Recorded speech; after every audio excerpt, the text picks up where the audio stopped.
Hello friend सिंदूर खेल serial आगामी अध्याय आपण मैंने देखा पाइबे आनी आन्या ओंस एवं आद्या एकाठी जाउछंती और रास्ता छिड़ा होइछंती और ओंस आद्या को कहूची जे तमे जहा करिच मु ताहाकू केबे भी भूली पारिबी नाही। तो आद्या कहउचंती 7 वर्ष पूर्वरु तमे जहा कल मु भी केबे भूली पारिबी नाही। जो समय रे तुमे मते छाड़िकी चलीगल से समय तुम्हें मोर साथ देवा कथा किंतु मुझे से समय छाड़िकी चलीगल निज पत्नी उपरे तुम्हें अविश्वास कल अन्य मानक कथा शुणिल। तो एतिकी समय ओंस कहउचंती जो डीएनए टेस्ट रिपोर्ट आसीथिला से डीएनए टेस्ट रिपोर्ट कौन मिछ ए तुम पेटरे बढ़ुवा पिला मोर नुहे एसबू कौन मिछ थिला से डीएनए रिपोर्ट कौन मिछ थिला बोली कहउचंती। एक कथा शुणी आद्या कहउचंती जे बास तुमे सेतिकी कुह तुमर एई कथा शुणी शुणी मु आउ रही पारु नाही मो मन बहुत अस्थिर होउची।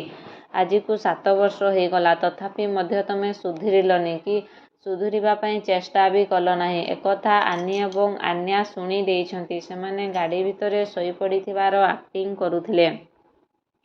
एसबू कथा शुणी सारिबा परे आनी एवं आन्या कहउचंती आपा तमे कहीं टीचर्स आंटी को गाड़ी दौछ एपटे आन्या मध्य कहूची जे अंकल तमे कहीं मो माँ को गाड़ी दौछ बोली कौन आनी एवं आन्या एक कथा सब जानिजिबे कि नहीं जानिबा पई मो चैनल सहित जोड़ी होई थांतु।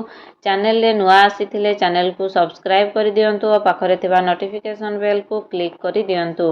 वीडियोटी भल लागिथिले वीडियोटी को लाइक करंतु निज फ्रेंड्स को शेयर करंतु।